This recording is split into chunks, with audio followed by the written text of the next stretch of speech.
The other day I hit a pothole and the fan system in my 4Runner, 2006 4Runner, just started to squeak and wheeze, and I'm not really sure exactly why, but it also then started to decrease the pressure of the air. So not only is it annoying to listen to, I'm just going to go ahead and replace it. So I'm going to show you how to do it. So this is the 4Runner 2006, it's the V8, so 190,000 miles on it, so it's just a baby. But I'll show you where the fan is. And it shouldn't be too difficult to do here. So there's just one screw on the front right here for this little cabinet cover to come down, and then the fan's right down underneath it here. So here's just a quick demo of how it sounds on high.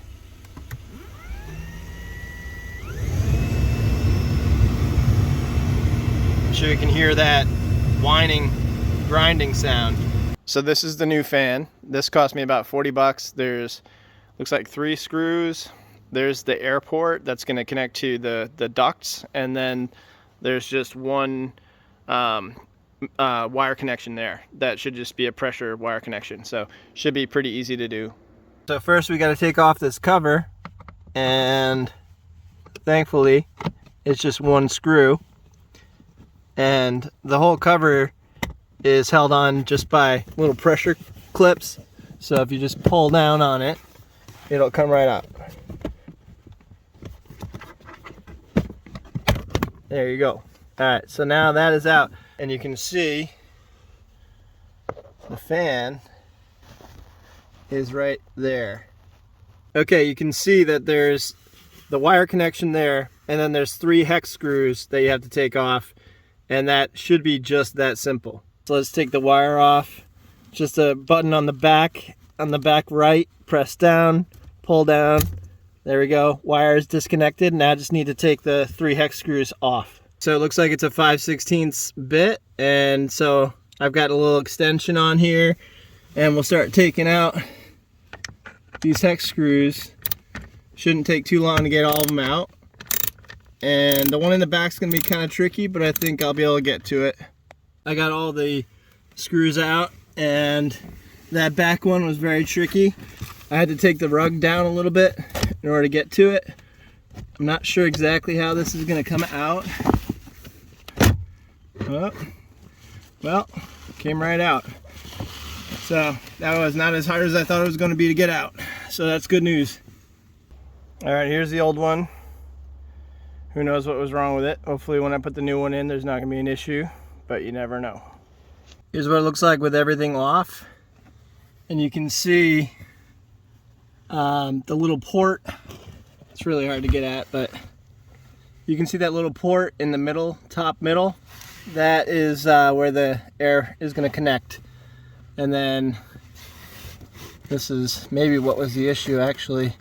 The filter got sucked in. I bet that's what it was. I'm going to pretty much guarantee this is what it was. So I'm going to try to get this new fan situated in the right orientation. Okay.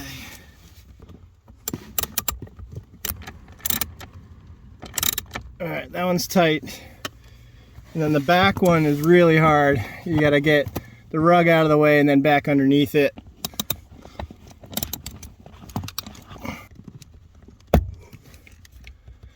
Alright, now let's see if it works.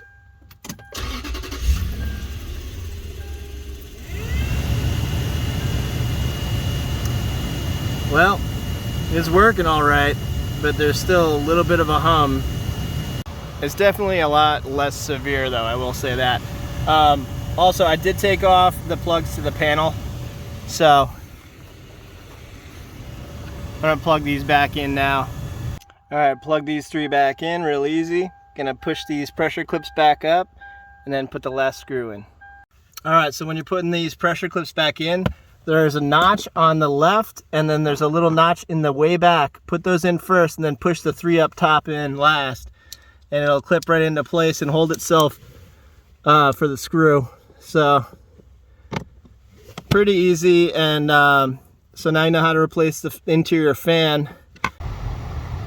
It's definitely a lot quieter with the cover on. When the cover was off, it was a lot louder, so way better. Don't mind me, it's a little bit cold in New England right now, so I had to put on a little hat. But yeah, that only took about an hour total. So if this was helpful to you, please like and subscribe. I appreciate all the support. Thanks, guys.